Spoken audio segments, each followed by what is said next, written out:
بسم اللہ الرحمن الرحیم۔ کلمہ لا الہ الا اللہ تمام اذکار سے افضل ترین ذکر ہے، اس کے بے انتہا فضائل ہیں۔ رسول اللہ صلی اللہ علیہ وسلم کے قول کا مفہوم ہے کہ لا الہ الا اللہ کی گواہی دینا جنت کی کنجی ہے۔ نبی اکرم صلی اللہ علیہ وسلم نے فرمایا کہ جس شخص نے اخلاص کے ساتھ لا الہ الا اللہ پڑھا وہ جنت میں داخل ہوگا۔ پوچھا گیا کہ کلمہ کے اخلاص کی علامت کیا ہے؟ فرمایا کہ یہ کلمہ اسے حرام کاموں سے روک دے۔ نبی کریم صلی اللہ علیہ وسلم سے دریافت کیا گیا کہ آپ صلی اللہ علیہ وسلم کی شفاعت کا سب سے زیادہ سعادت مند اور نفع اٹھانے والا قیامت کے دن کون شخص ہوگا؟ آپ صلی اللہ علیہ وسلم نے ارشاد فرمایا کہ سب سے زیادہ سعادت مند اور نفع اٹھانے والا میری شفاعت کے ساتھ وہ شخص ہوگا کہ جو دل کے خلوص کے ساتھ لا الہ الا اللہ کہے۔ ایک مرتبہ حضرت موسیٰ علیہ السلام نے اللہ جل شانہ کی بارگاہ میں عرض کیا کہ مجھے کوئی ورد تعلیم فرما دیجئے جس سے آپ کو یاد کیا کروں اور آپ کو پکارا کروں۔ ارشاد خداوندی ہوا کہ لا الہ الا اللہ کہا کرو۔ انہوں نے عرض کیا میرے رب، میں تو کوئی ایسی مخصوص چیز مانگتا ہوں جو مجھی کو عطا ہو۔ ارشاد ہوا کہ اگر ساتوں آسمان اور ساتوں زمین ایک پلڑے میں رکھ دیے جائیں اور دوسری طرف لا الہ الا اللہ کو رکھ دیا جائے تو کلمے والا پلڑا جھک جائے گا۔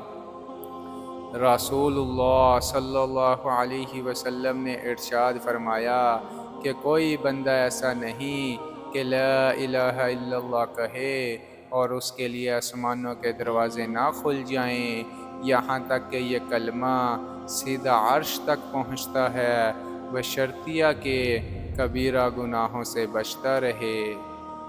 حضور اقدس صلی اللہ علیہ وسلم نے ارشاد فرمایا کہ اپنے ایمان کی تجدید کرتے رہا کرو، یعنی تازہ کرتے رہا کرو۔ صحابہ رضی اللہ تعالی عنہ اجمعین نے عرض کیا یا رسول اللہ، اپنے ایمان کی تجدید کس طرح کریں؟ ارشاد فرمایا لا الہ الا اللہ کو کثرت سے پڑھتے رہا کرو۔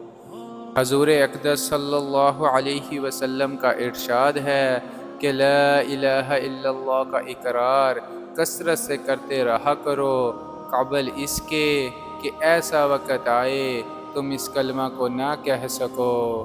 نبی کریم صلی اللہ علیہ وسلم کا ارشاد ہے کہ میں ایک ایسا کلمہ جانتا ہوں کہ کوئی بندہ ایسا نہیں کہ دل سے حق سمجھ کر اس کو پڑھے اور اسی حال میں مر جائے مگر وہ جہنم پر حرام ہو جائے۔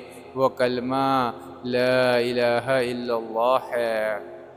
نبی اکرم صلی اللہ علیہ وسلم کا ارشاد پاک ہے کہ جو بندہ بھی کسی وقت بھی دن میں یا رات میں لا الہ الا اللہ کہتا ہے تو اعمال نامہ میں سے برائیاں مٹ جاتی ہیں اور ان کی جگہ نیکیاں لکھ دی جاتی ہیں۔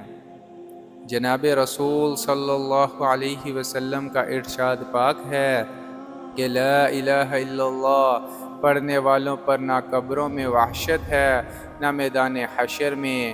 اس وقت گویا وہ منظر میرے سامنے ہے کہ جب وہ اپنے سروں سے مٹی جھاڑتے ہوئے قبروں سے اٹھیں اور کہیں گے کہ تمام تعریف اس اللہ کے لیے ہے جس نے ہم سے رنج اور غم دور کر دیا۔ دوسری حدیث میں ہے کہ لا الہ الا اللہ والوں پر نہ موت کے وقت وحشت ہوگی نہ قبر کے وقت۔ رسول اللہ صلی اللہ علیہ وسلم نے فرمایا کہ جو شخص بھی اس حال میں مرے کہ لا الہ الا اللہ کی پکے دل سے شہادت دیتا ہو ضرور جنت میں داخل ہوگا۔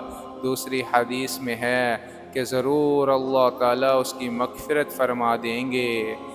حضور اقدس صلی اللہ علیہ وسلم نے فرمایا کہ عمل کو اللہ کے یہاں پہنچانے کے لیے درمیان میں حجاب ہوتا ہے، مگر لا الہ الا اللہ اور باپ کی دعا بیٹے کے لیے، ان دونوں کے لیے کوئی حجاب نہیں۔ رسول کریم صلی اللہ علیہ وسلم کا ارشاد پاک ہے کہ نہیں آئے گا کوئی شخص قیامت کے دن کہ لا الہ الا اللہ کو اس طرح کہتا ہو کہ اللہ کی رضا کے سوا کوئی مقصود نہ ہو، مگر جہنم اس پر حرام ہوگی۔ رسول اکرم صلی اللہ علیہ وسلم کا ارشاد ہے کہ لا الہ الا اللہ سے نہ کوئی عمل بڑھ سکتا ہے اور نہ یہ کلمہ کسی گناہ کو چھوڑ سکتا ہے۔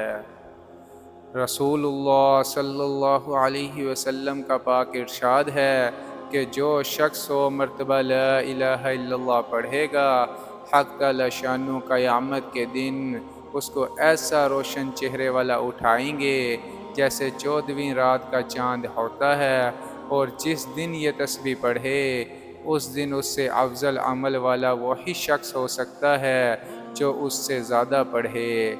کلمہ کا یقین کیسے آئے گا؟